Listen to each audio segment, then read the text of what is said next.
Anya Lovers.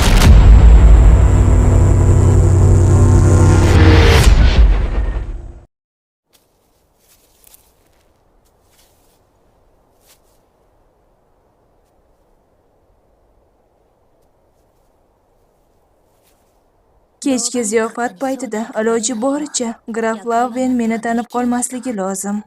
Shuningdek, qandaydir yo'l bilan shahzoda Kaylni davolashim kerak. Agar davolash kechiktirilsa, yaqin orada yotoqqa yotarli bo'lib qoladi.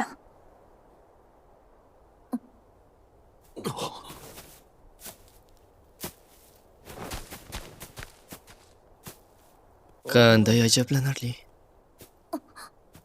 Men shunday o'tlar bog'iga g'amxo'rlik qiladigan kishi. Kamida menikiga o'xshash kasb egasi ekanligiga ishonchim komil edi, lekin xayrli kech. Menga o'xshagan inson. Professor Mishel, Telegramdagi Anya Love.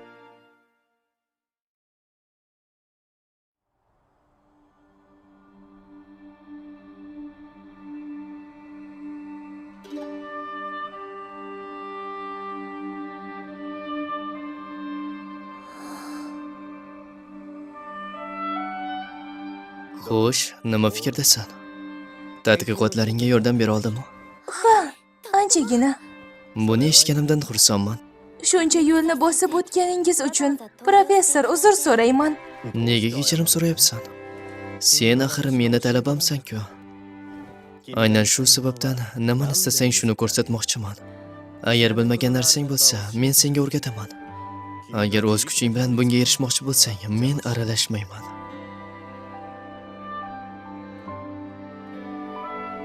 Uchinchi hayotimda bu inson mening ustozim edi. Mani kechirasiz. Lekin ismingizni so'rasam bo'ladimi? Sizni cho'chitgan bo'lsam, uzr so'rayman. Men Mishel Hevinman va Kayolosdan keldim. Agar adashib qolgan bo'lsangiz, biz sizni xonangizga kuzatamiz. Qanday mehribonlik. Lekin men adashganimcha yo'q. Menga faqat u yerdagi yosh xonim qiziq. Bu xonim bizning imperiyamizning Hammasi joyida. Mening ismim Rishi Imgard Wisner. Adashmasam siz olim bo'lsangiz kerak. Olim deysizmi? Bu uni aytilishini oddiy usuli bo'lishi mumkin. Tirnoqlaringiz jelvud daraxti sharbati ishlatilgan. Lekin rang qo'shish uchun bo'yoqdan foydalangansiz.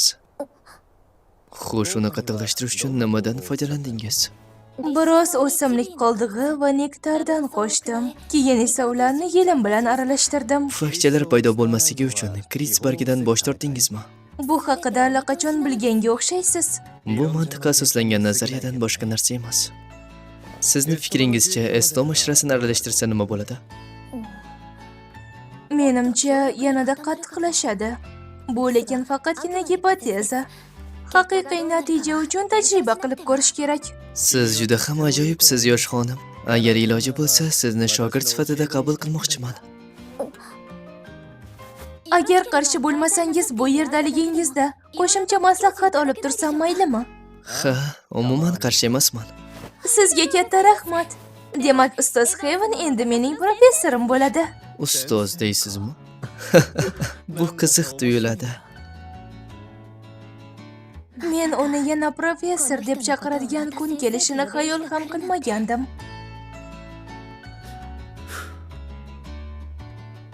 Aytgancha meni qadrli shogirdim. Bu bog'dagi o'tlar meni tajribamdan biroz uzoqroq g'oyalarni o'z ichiga olgan. Shuning uchun faqat taxminim bor. Menimcha hozir siz shahzoda Kaylga qandaydir dori bermoqchisiz.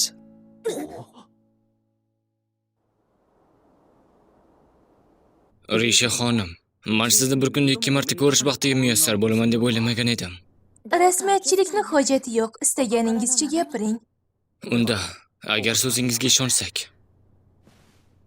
Mishel, balki bu yerda nima qilayotganingni aytarsan. Men bu ajoyib qizni topib oldim va xolanki siz bilan uchrashtirmoqchi ham bo'ldim. Bu ayol Valiyaq shahzodaning rafiqasidir. Rostdanmi? Oho. Ammo u allaqachon meni shogirdim bo'lib ulgurdi. Ah, U o'simliklardan tayyorlagan dori menimcha sizga shifo bo'la oladi. o'simlikdan dori. Bu meni sohamdan albatta tashqarida. Lekin menimcha buni qo'llab ko'rish siz uchun foydali bo'ladi. Professor, qirollik shahzodasida birinchi marta tajriba o'tkazib bo'lmaydi. Nima? Qo'pol xato qildimmi? Fikrni to'g'ridan to'g'ri aytish juda ham qiyin. Ammo ayni damda men shahzoda Kaylni chin dildan tuzalib ketishni istayman, xolos. Hammasi joyida. Ishonchingiz komilmi? Mening shohligimdagi eng buyuk olim bu dorini sinab ko'rishim kerakligini aytdi. Avvalo, men bu kasallikni davolash uchun zarur bo'lgan har qanday usuldan foydalanishga qaror qildim. Unda dorini tayyorlayman.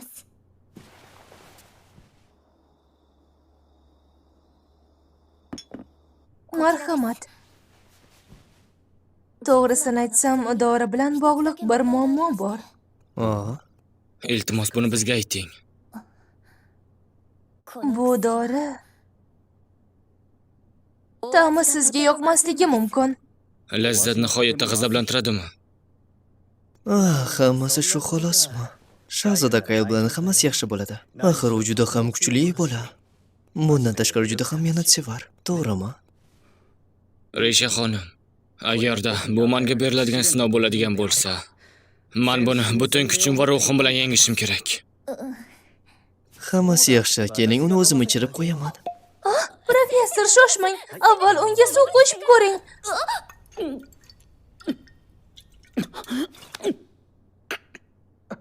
Hammasi yaxshimi?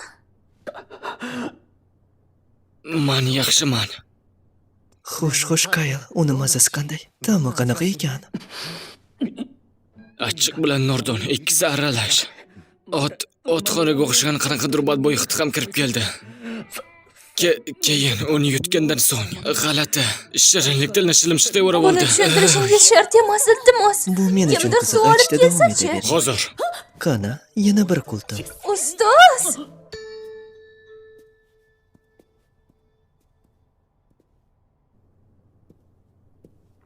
Qadrli shogirdim, tajriba quyonchangiz o'ziga kelgunga qadar buni ko'rishni istaysizmi?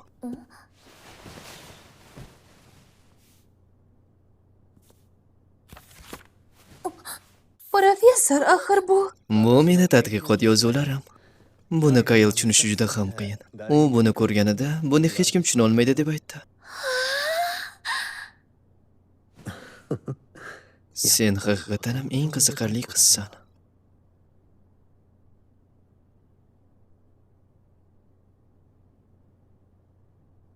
Risha, sen bu dorini chindan ham yomon ko'rasan, shunaqami?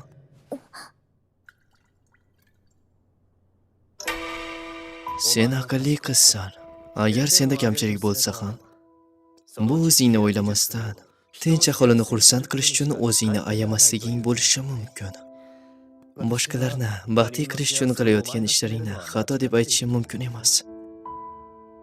Agar biron narsa bu dunyoga zahar bo'lib kelgan bo'lsa, demak u o'z rolini bajarishi va odamlarni baxtsiz qilishi kerak, shundaymi? chindan ham zahar kimgadir baxt keltirishi mumkin emasmi? Kimdir boshqalarga baxtsizlik olib kelish uchun tug'iladi. Bu taxminlaringiz to'g'ri emas. Xavotirlanishga hojat yo'q. Bu birikma hali takomillashmagan. Bu o'z nihoyasiga yetganda men sinov uchun zarur insonni topa olmadim. Bu birikmani aynan men xohlaganimdek ishlatadigan kishini. Bunday odamni o'zi yo'q. Professor va men bu birikma haqida gap ketganda bir-birimizni tushuna olmadik. Qiziq, professor o'zi izlagan odamga duch keldimikan? Kirayotganimiz uchun kechiring. Risha xonim, u yetib keldi. Nima?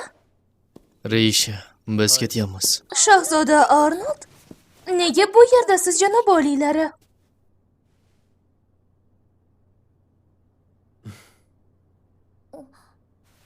Tanishing, bu Michel Heaven. Olim, u aql bovar qilmas darajada bilimdon. Bu yerdaligimda ko'p narsalarni o'rgatmoqchi. Siz bilan uchrashganimdan juda ham mamnunman. O'ylashimcha bu yerda o'zimni imkon qadar yaxshi ko'rsatishim kerak. Xayrli kech. Siz bu imperiyani bo'lajak qirolisiz menimcha. Aynan siz bizga imperator kutubxonasiga kirish imkoniyatini berdingiz. Buning uchun minnatdorman.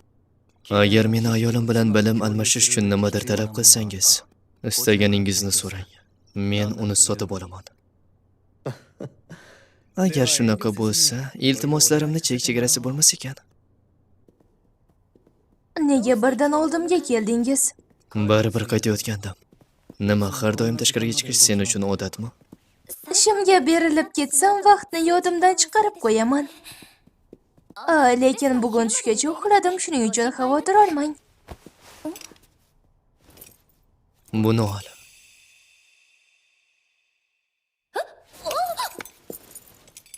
Bundan foydalan. Nima? Lekin bu cho'ntak soati juda qimmat. Xavotir olma.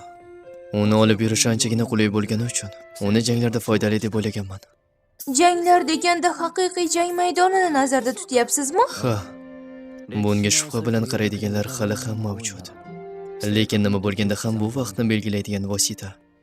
Janob oliylari yangi texnologiyalarni yaxshi ko'radi. Bu birikmani aynan men xohlaganimdek ishlatadigan kishi. Bunday inson afsuski yo'q.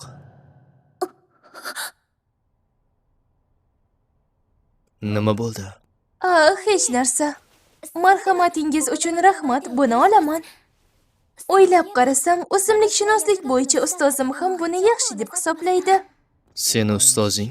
Ha, ular chindan ham o'simliklarni juda yaxshi biladilar.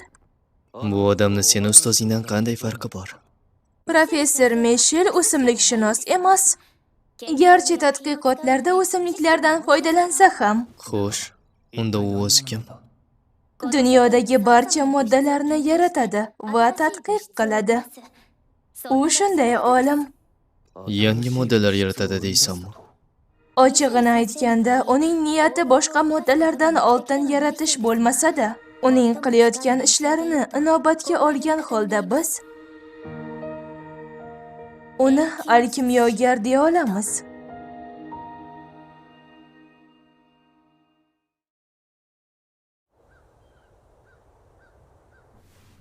Bu ziyofatda Graf Loven hech narsani sezmasligi uchun harakat qilishim kerak. Risha-sama, sizga xat keldi. Rahmat. Mixail xonim. Men bu asar yakunlanishi uchun bir oy vaqt so'ragan edim, lekin Kaleksdan Gelxaga tashrif buyuruvchi hunarmandga iltimos qildim. Shuning uchun asar ertaroq borishi mumkin. Hunarmandning o'zgarishi shunchalik katta ta'sir qiladimi?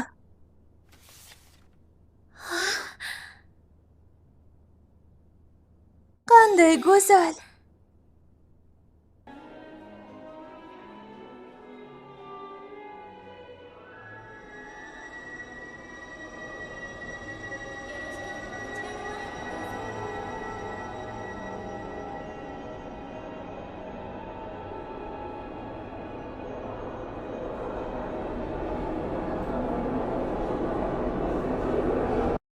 Uni topdim. Oradan ancha vaqt o'tgan bo'lsa ham, 5-hayotimdagi tajribam bu yerda asqotadi deb o'ylamagandim.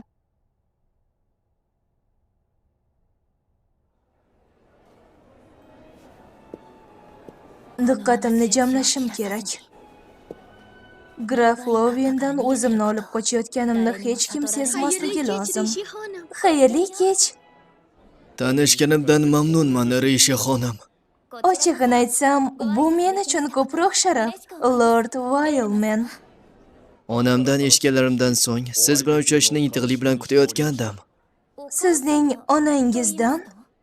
O'tgan kuni siz onamni do'koniga tashrif buyurganingiz to'g'risida eshitdim. Eshitishimcha, hattoki imperator ham u yerga navbatsiz Chindan qirolmas shahzoda ekan. shunday qilibdimi?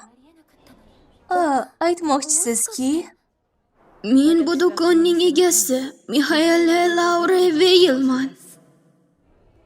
men shunchaki tosh tanlagani bordim. Shahzoda Arnold u yerdan uzuk olmoqchi ekan. Ishona olmayman. Shahzoda Arnold kimgadir rostdan sovg'a Hayron berdimi? bo'lgan yolg'iz men emas ekan. Uzuk haqida gap ketganda, u aytilgan muddatidan ancha oldin yetkazilar ekan. Tushunishim bo'yicha bu koyollik hunarmandga topshirilgan ish. Lekin buning katta farqi bormi? Kayolis zargarlik hunarmandlari yuqori texnikaga egadir. Ularni nozik did bilan ishlashi mutlaqo boshqa darajada. Ha, albatta-da, axir bunday buyumlar u yerdan chiqadi-ku. Graf Lavin faqat bir joyda turganga o'xshaydi.